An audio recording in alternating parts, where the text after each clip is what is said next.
Islam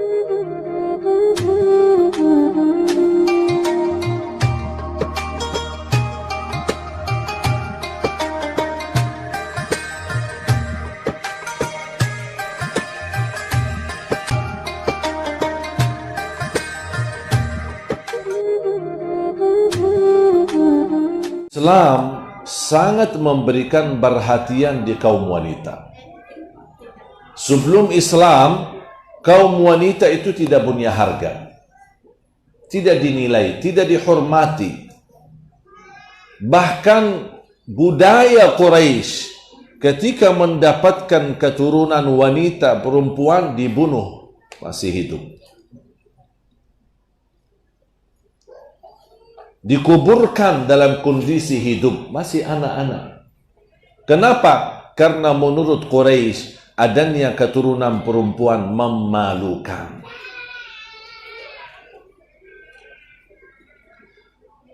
Sampai ada berita Sayyidina Umar ibn al-Khattab radhiyallahu an, ketika sering kadang-kadang dia menangis sendiri dan ditanya, kenapa engkau nangis? Dia jawab, saya ingat di masa jahiliyah membunuh anakku sendiri. Saya kuburkan anakku sendiri. Tahu nggak cerita itu? Belum pernah ya? Pernah dengar nggak? Sayyidina Umar Khattab mengkuburkan anaknya sendiri di masa hidup. Sampai dia gali tanahnya. Gara-gara gali tanahnya, debu dan pasir dari tanah kenanya jenggotnya Sayyidina Umar sama rambut kepalanya. Datang anaknya membersihkan wajahnya dan jenggotnya dari pasir. Dan anaknya tidak tahu mau dikuburkan. Pernah dengar cerita itu? Hah? Ada yang pernah, ada yang belum? Yang pernah angkat tangan. Angkat tangan. Banyak yang belum. Alhamdulillah kalau belum. Karena cerita itu palsu. Tidak sahih. Dan ini sering disebarkan oleh kalangan yang tertentu supaya kita menimbulkan perasaan benci Sayyidina Umar. Dan ini riwayat tidak ada sanadnya yang sahih. Palsu. Tapi selain kejadian ini, memang budaya di Quraisy suka membunuh anaknya di masa hidup. Masih hidup tapi dibunuh, dikuburkan hidup-hidup. Datang Islam justru sebaliknya memuliakan wanita dan memuliakan keluarga yang memiliki keturunan perempuan. Ada seorang datang kepada saya, doakan Syekh mendapatkan keturunan anak. Emang belum? Udah sebenarnya. Terus kenapa minta lagi? Tidak semua anakku perempuan, saya mau laki-laki. Kenapa maunya laki-laki? Kan perempuan lebih mulia. Nah, kayaknya kalau belum ada anak laki-laki, kayaknya belum sempurna ke? Saya bilang justru memiliki anak perempuan terjamin untuk orang tuanya selamat dari siksa neraka Jahannam. Anak laki belum tentu menjaminkan selamat dari siksa neraka Jahannam. Rasulullah sallallahu alaihi wasallam bersabda, "Man kana lahu bintan aw bintaini aw thalatha." Sampai 3. "Farabbahunna wa ahsana ilayhinna wa ahsana ilayhinna wa at'amahunna wa kasahunna thumma zawwajahunna." Dia memelihara, dia menjaga, dia membesarkan, dia memberi makan yang halal, dia memberikan pakaian yang baik, dan dia mendidik mereka sampai dewasa, dan dia menikahkan. Ka kunna lahu hijaban minan nar. Mereka akan jadi hijab yang menghalangi kita masuk neraka.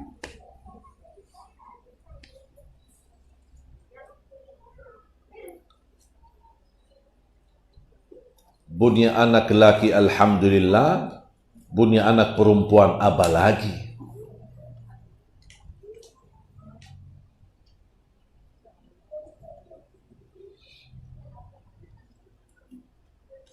Begitu Islam memperhatikan posisi wanita, karena di zaman jahiliyah wanita itu tidak punya nilai. Bahkan di masa haid perempuan diusir dari rumah, dikeluarkan dari rumah. Ada satu rumah ditempati wanita itu karena rumah ini hanya tempat buang sampah. Karena dianggap di saat dia di saat dia haid, dianggap dia najis dan tidak boleh diam di rumah, harus diusir. Sampai selesai masa haidnya, baru boleh balik ke rumahnya. Begitu berlaku zaman jahiliyah terhadap wanita. Datang Islam, Rasulullah SAW masih memeluk istrinya walaupun di masa haidnya. Rasulullah SAW menajarkan mandi bareng sama istrinya, sambil bermain-main air bersama istrinya di kamar mandi. Wih, asik ya. Pernah nggak mandi bareng sama suami? Alhamdulillah. Sering-sering ya. Sering-sering. Nggak apa-apa, jangan sering-sering. Paling tidak niatnya meniru Nabi Muhammad sallallahu alaihi wasallam.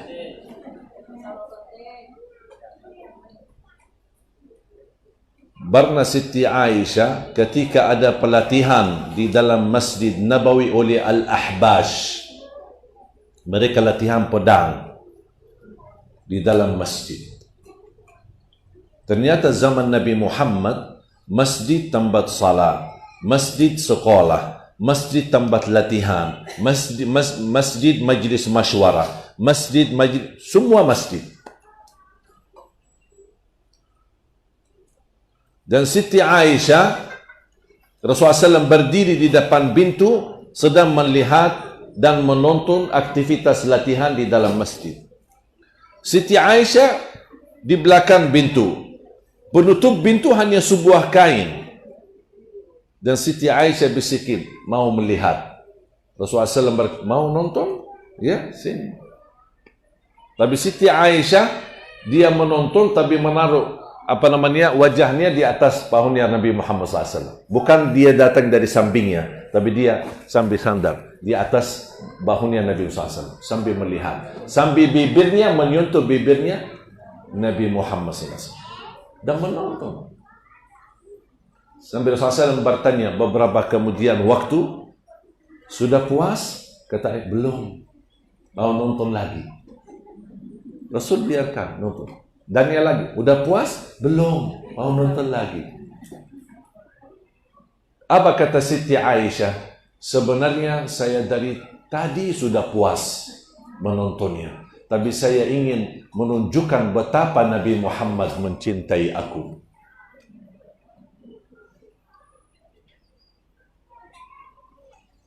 Sudah cukup. Cukup deh. Ini kelamaan kau nonton. Sudah cukup, sana.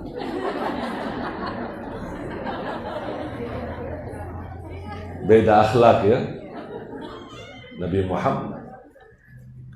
Bahkan Nabi Muhammad SAW bersabda, yang termulia akhlaknya khairukum li ahli. Yang termulia akhlaknya laki-laki adalah yang termulia akhlaknya sama istrinya. Sambil Rasulullah SAW bersabda, wa ana khairukum li ahli, dan akulah yang termulia akhlaknya terhadap istriku. Rasulullah SAW di malam hari keluar dari rumah.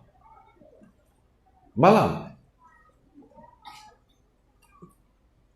Siti Aisyah terbangun melihat Rasul keluar. Rasulullah SAW keluar jalan lumayan jauh. Siti Aisyah diikuti dari belakang. Ini malam-malam. Dia ikuti. Kemana dia ini Rasulullah? Kemana suamiku malam-malam? Diikuti. Sampai lewat Baqi'. Yang sudah ke Madinah kan ada Baqi', makam-makam orang Madinah. Sampai ke sana ke belakang. Ternyata apa yang dilakukan oleh Rasulullah? Cuman hanya buang air besar. Karena dulu di Madinah, di zaman Nabi Muhammad, kalau buang air besar, pergi jauh, pergi. Karena di rumah tidak ada tempat buangan air besar. Di rumah hanya buat wudu, mandi dan buang air kecil. Rasulullah SAW kembali, Siti Aisyah pun putar dan segera pulang. Rasul bercepat langkahnya, Siti Aisyah juga bercepat langkahnya. Rasulullah SAW lebih cepat lagi, Siti Aisyah lari sampai masuk ke rumah. Rasulullah SAW masuk ke rumah, mendengar suara Siti Aisyah.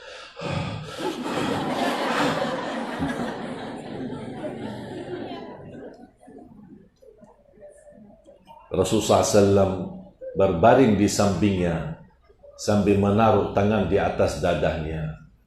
Tenang, tenang istriku, saya tidak kemana-mana. Cuma buang air besar. Allahumma salli ala Sayyidina Muhammad. Wajar wanita cemburu.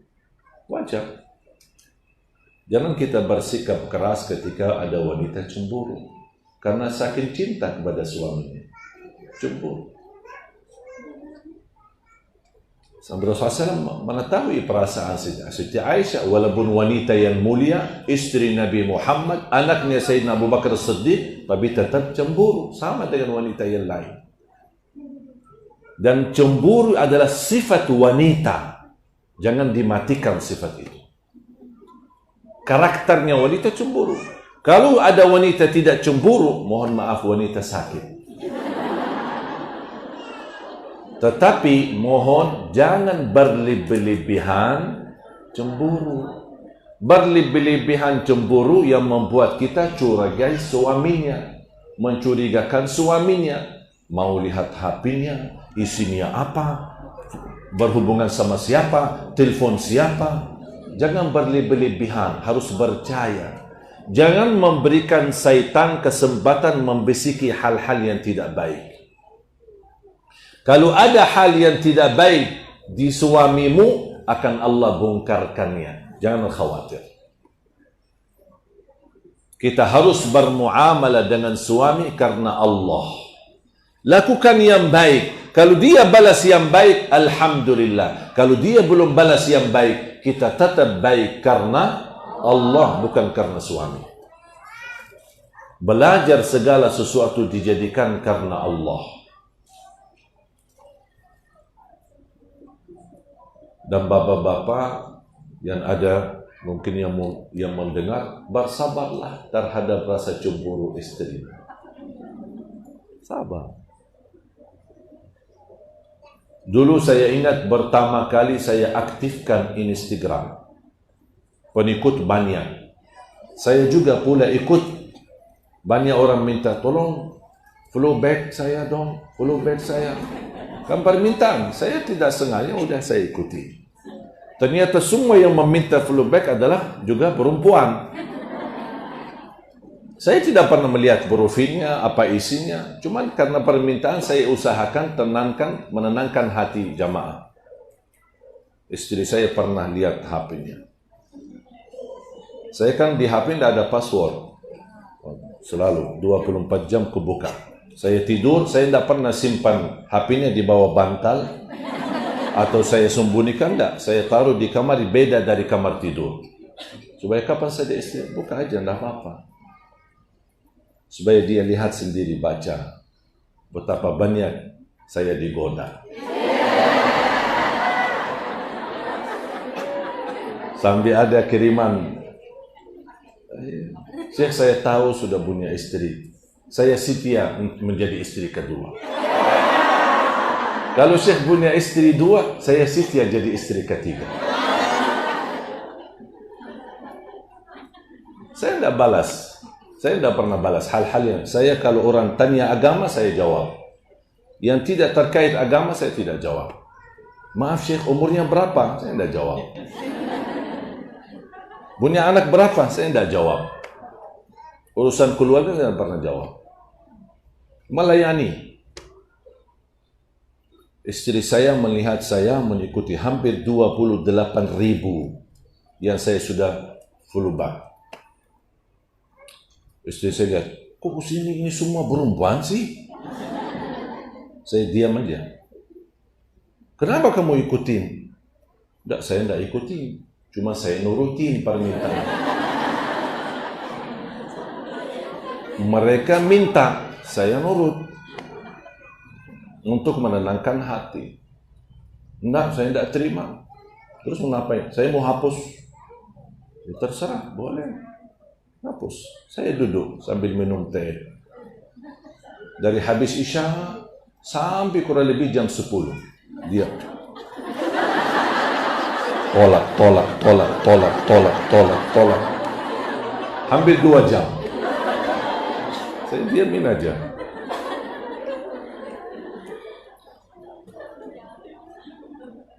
Begitu selesai, dia taruh HP-nya. Saya bilang, mana tanganmu? Saya bijitin dong. Pasti sudah capek.